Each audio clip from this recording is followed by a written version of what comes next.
Hello, friends. So today we are wrapping up our EMDR 8 phases series. So we are in phase 8 today.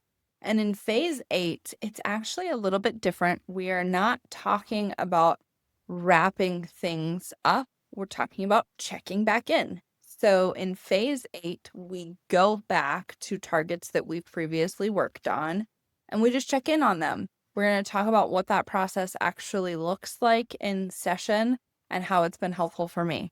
Join along. Hello, friends. Welcome to the podcast where we simplify everything about mental health. Just kidding. But here's what we are going to do. We're going to sit down together, a licensed mental health professional, that's me, and a regular old Joe, as my husband Garth would describe himself. We're going to talk about the nitty-gritty of EMDR, some nervous system mapping, how couples can help each other heal, what's healthy parenting actually look like, maybe a little bit of good old banter mixed in. All with the goal of making mental health a little bit simpler for you. Quick note, because my lawyer says that I have to, I'm a therapist, but not your therapist, unless I am. Even if I am, this is still just a podcast, okay? Now have a good listen. Okay. I am here with Garth. Folks, we are excited to wrap up our EMDR 8-phase series today with phase 8 reevaluation. And like most of the EMDR phases, it is exactly what it sounds like. But before we get there, Garth, as per usual, please take us on a Bant journey. Today, our question leans a little heavily on my English teacher background. All right, let's do it. What is your favorite word? Okay, so I don't have favorites for long. Well, yeah, except me. Favorite man, Garth Minnick. Yes. I don't have favorites for long, so this will probably be different in like 6 months. But currently, my favorite word is acclimated. Acclimated. Yes. That's a nice word. And I've talked about it here on the podcast, but I just had like a light bulb moment like 3 months ago. Mm-hmm. I've been using the word comfortable for years, but not feeling like it was quite right. Like people are comfortable with this behavior, so they have it even though they don't necessarily want to. Like they keep seeking out relationships that aren't necessarily good for them. Right. Comfortable never felt quite right. Acclimated does. They're acclimated to how they're treated in unhealthy relationships, so they pursue them. Yeah, you know what to expect. You may hate the cold. Yeah. And even while hating the cold, be acclimated to the cold. Yeah. That makes me think of a documentary we watched this past week on Noah Kahn. It's just about him touring. We stumble upon the most random. Yeah, neither one of us are like Noah Kahn music fans necessarily. I mean, I have an appreciation for it after watching the documentary. We're suckers for documentaries we feel like are well done, though. If we watch a documentary trailer, it can be about anything. I think we're fans now after the documentary. I would say that. Yeah. Maybe not our favorite music in the world, but just we don't him need as to get person. into it. I'm concerned. Yeah. But yeah. Yeah. Anyway, on that documentary, all the people of Vermont, where he's from, were complaining about the cold, but also owning it. So they're acclimating. Yes. They're like, yeah, it sucks and it's hard. It's like, okay. Yeah. It's miserable here. Go away and leave us to our misery. Right.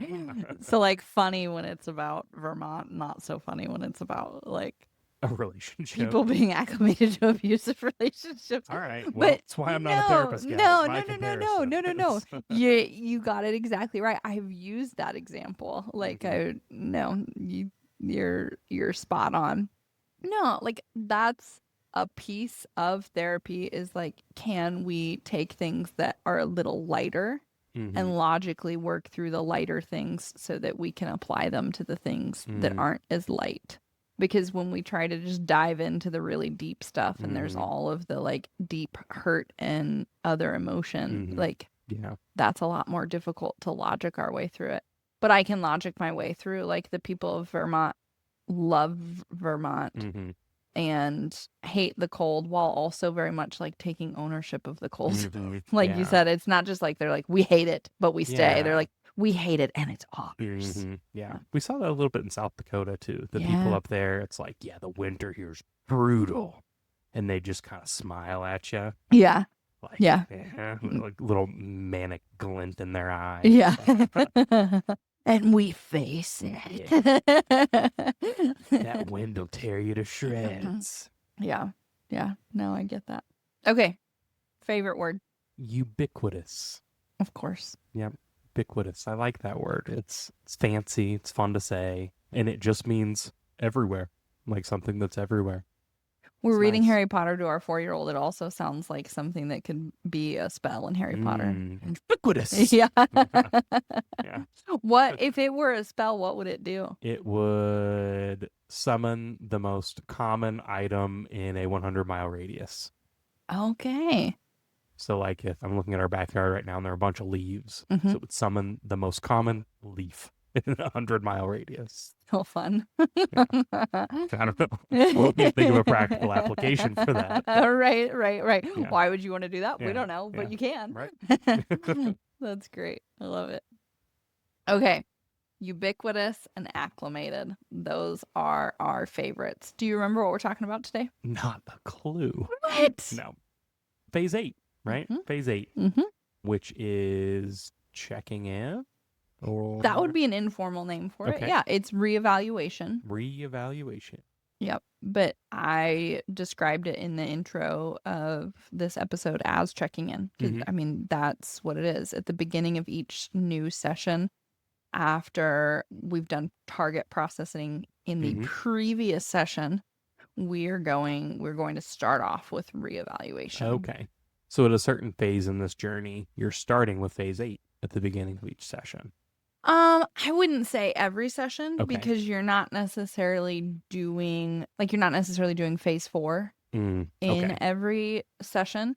And so phase 4 would need to those middle core work phases would need to be done in order to need to go to phase 8 again. Yeah. in the next session. But yeah, there's a point where like you're doing it really often. Okay. Yeah. So the purpose is to check if previous work held and identify any remaining disturbance or new material. And do you do that with what's the 1 through 7 assessment? There's a 1 through 7 assessment. So that's validity of cognition. Okay. And then 1 through 10, I think is what you're thinking of. And that's standard units of distress. Hey, there we go. That's the one. Yeah. So when you think about the original memory we worked on, what comes up for you now? Okay. Right. As you become more skilled in EMDR and you know your client, you're going to know, is this a person that I need to really provide more prompts for and really get into the moment in order for there to be any disturbance there? People that are very good at containing, you're very good at containing. Well, thank you. Yeah. People that are very good at containing. In fact, you and I we're certainly not opposites in everything, thank goodness, but we're pretty opposite in this. Yeah. This is maybe one of the ways in which we're most opposite. I take those emotions and I shove them down. Good night. Never to see the light of day. Good night.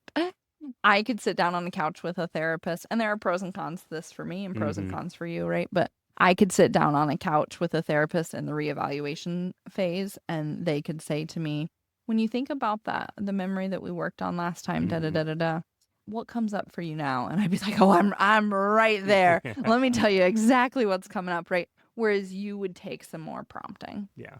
And so, yeah. Keeping that in mind. Though I will say, like, you have a very good imagination.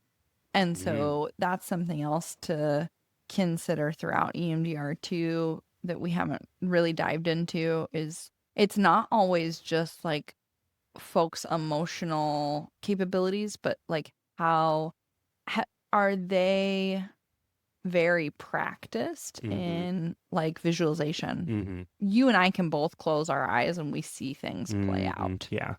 We can imagine them pretty well. Yeah. So even though you're better at containing than I am, Mm-hmm. that would come into play for both of us in reevaluation. It's probably why I only like fiction literature for the most part. Yeah. Yeah, I don't want to read a book about a horrific event Mm-hmm. because I imagine it, and You play it out in your that's not mind. You great. Yeah, connect to it too much. yeah, Yeah.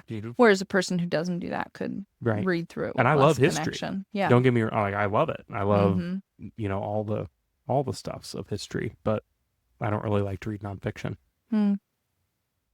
I enjoy historical Mm-hmm. fiction because I can remind myself Mm-hmm. this is not actually, like, this never played out. Yeah, it just seems like it could have, but it Yeah. didn't actually. Yeah. Yeah. Cool. At least not this exact story. But anyway, so yes, you are correct. Then the client rates their disturbance level. Hey. Okay. If it is higher than, I do a 1. Mm. So if it's not a 0 or a 1, Mm-hmm. then we need to go back to earlier phases and do some reprocessing. We are looking also at validity of cognition. Is it remaining strong? Is it at a 6 or 7? Mm-hmm. If it weakened, let's work on that. And then we're looking for, were there any new memories? Dreams are frequent. Mm-hmm. I mean, it is very, very common. I would say it's almost abnormal for somebody to come in after working through targets in the previous session and say, nothing came up. Yeah. That's pretty abnormal. So Yeah. that's why this reevaluation phase is so important, because Mm-hmm. I say that there's 2 reasons it's so important. One is things are likely coming up Mm-hmm. outside of session, Yeah. and you will learn a lot if you will discuss that with your client. Yeah. And the second is that distress level, that validity of cognition, that body scan, it doesn't always stay the same. Mm-hmm. You have a question, but I have a quick note. So I'm trying to, I can tell by your face that you have a question. So I want to hold on to something. That's how this plays out for neurodivergent folks. So I want to keep that like in one hand. Okay. And then what is the question you had? So there's this misconception with EMDR that when you do EMDR, things get worse, right? That's on the internet. That's a common like kind of misconception. Do you think that is these other things that come up? Like, is that the shred of truth that fuels that misconception? Whenever someone will do EMDR and then between sessions, something will come up. They'll remember more about the event. And is that misconstrued as like getting worse, air quotes? Do you think that's where that comes from? Or is that just kind of off base in general? I think that's a piece of it, is it brings up more material often. Right. Which isn't really getting worse. It's you fully exploring that experience and working to desensitize it, right? That's your brain saying, oh yeah, and now there's also this piece of that you should do that same thing with this. I don't want to invalidate, though, that for some people, their day-to-day life is more difficult after they start EMDR than it was before. Mm-hmm. Right? So we've made the parallel before of like working out, Mm-hmm. right? Yeah. Like I expect you to leave EMDR and not actually, but in this parallel, right, be a little sore. Mm-hmm. I don't want you to get to the point where it's difficult to get out of bed the next morning. Mm-hmm. And I certainly don't want you to get to the point where like you can't go to work the next day because you've worked out so hard. Okay. So like EMDR moves you, if it, just like anything, right? If it's done correctly enough, not that that means that there aren't any errors or but like if EMDR is done correctly enough, it's going to move you forward. Yeah. That doesn't mean that it's not difficult, and it does sometimes get more difficult before it gets easier. Yeah. And a part of it is it bringing up more material. So part of what we could look at in this reevaluation phase is how much came up in between sessions, and is the amount of material that came up manageable for this person if we continue down this path at this rate. Yeah. If the same amount of material comes up again for them, in the next week or 2 weeks, depending on how often they're coming to therapy, are they going to be able to manage that? Right. Now, where I really see that things get worse for folks is like for people that historically have been good at containing, like yourself, and then their system is kind of like overtaxed Yeah. and they're not able to contain as effectively anymore. And they're like, these 20 things came up in between sessions. Like, oh my goodness. Yeah. So then it may be in this reevaluation phase, we're going, okay, so we got one target that's in a good spot. Yeah. Because let's say that the client comes back in and client says, you know what? My SUDS is at a 0, meaning I have no distress related to this. My validity of cognition is at a 7, meaning I have a positive cognition that I feel very strongly about. Fully evoked, feels very true. And my body seems to be having no reaction to it. Yeah. And 5 other things came up in between a session, right? What we learn in that is we may need to slow down how quickly we're addressing each target because there's so much material that's going to come up that we're going to have to help that makes sense. this client manage. Yeah. And like I said, it's abnormal for somebody to come in and in reevaluation say nothing came up. Right. Usually it's this middle ground where it's like a couple of things came up and we're able to manage that. But it's also abnormal for 6 things. Sometimes it's a ton, and how you manage things for that client is going to look different. Okay. So as soon as we have said this target is taken care of and the things that came up in between session is taken care of, that's important. Okay. It's the target and the things that came up in between session. Yep. We're checking in on both, checking in on target, checking in on things that came up in between session. If that looks good, if both those things look good, we move on to our next target. I said I wanted to hold neurodivergent folks in my hand. So here's what I'm coming back to. How little are they that you could just hold them in your hand? Good night. I have said often that treatment plans need to be circular, like these phases need to be circular. Yep.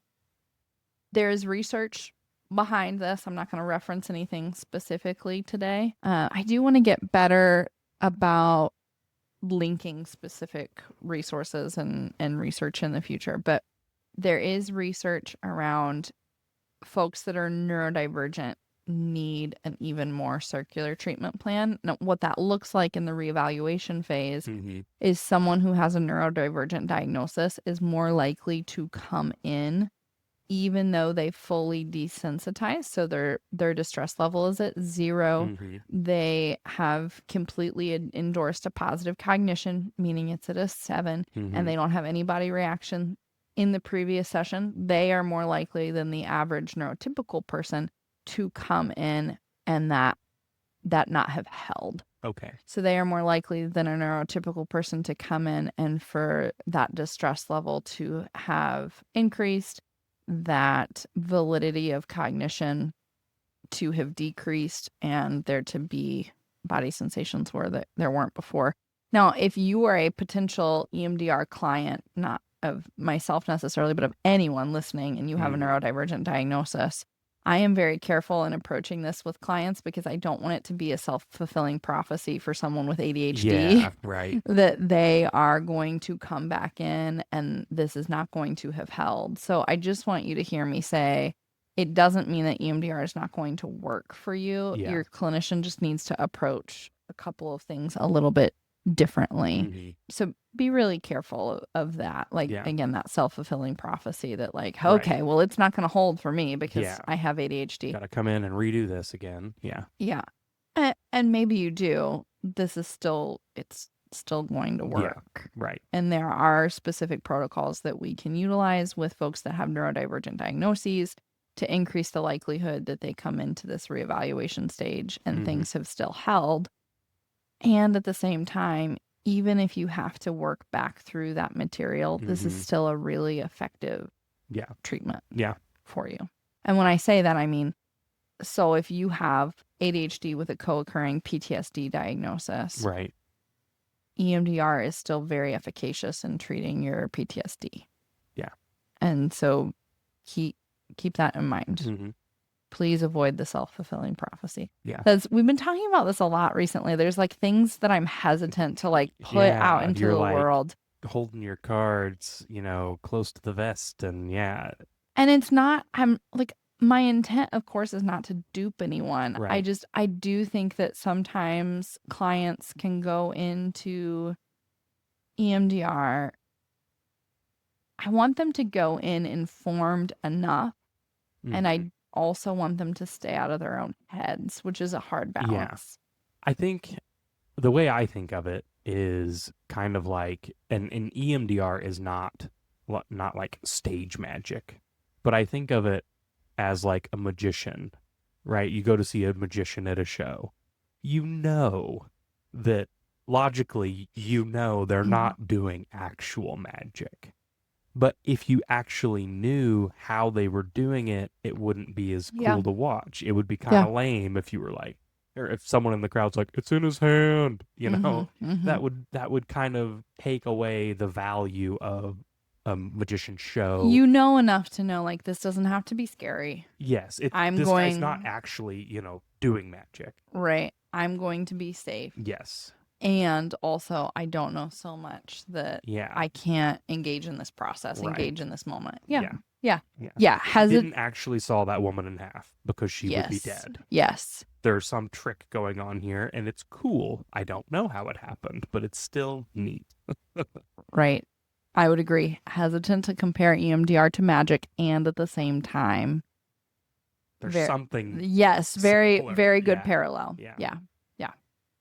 Okay, so that's reevaluation. We are checking in on the target. We are checking in on what came up in between session, and does any of the material that came up in between session need to be a new target?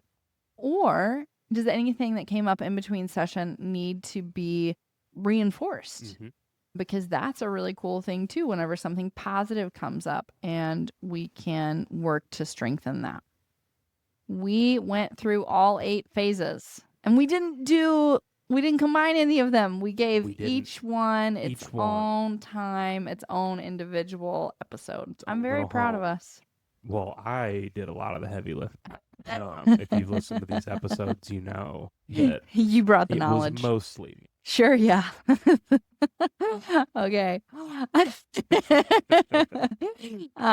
It'll be a surprise where we go next for you and for us. We need to sit down and chat about what material we want to bring to the table after this series. So if you have any burning questions, admin@scenetherapy.org, we're happy to create an episode around your question. Yeah, if we get enough questions, we could just do an episode answering questions. Oh, that'd be fun. Ask questions, encourage your friends to ask questions, and maybe we could just do a whole episode of questions. Very cool. All right. Thank you so much, everyone. We hope that you had a good listen. We'll talk soon. Bye-bye. Bye. Well, that's all, folks. Please see our show notes for ways to connect with us, or go give us a follow on Instagram. You can find us at Simply Mental. If this episode resonated with you, send it over to a friend. Give us a 5-star rating, subscribe, download, all the things the cool kids are doing these days. Thanks for having a listen.